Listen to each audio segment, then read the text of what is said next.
Greetings, in today's video, we're diving into a common Excel hiccup that can leave you scratching your head, the dreaded can't edit within cell problem. But fear not, because we've got a quick and effective fix that'll have you back to editing those cells in no time. Have you been in this desperate situation? When trying to edit an Excel cell, the cursor is unresponsive, and when typing, the words in it are completely gone and have to be typed completely. Let's jump right into the solution.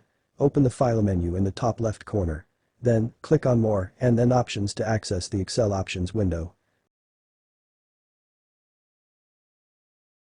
Now, make your way to the Advanced tab.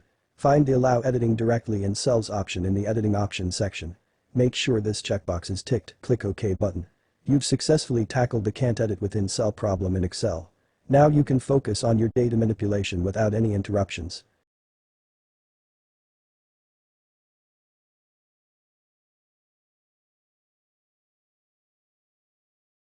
Thank you for tuning in. Don't forget to hit the like button, subscribe to our channel, and ring the notification bell for more insightful tips and tutorials. Until next time, happy computing.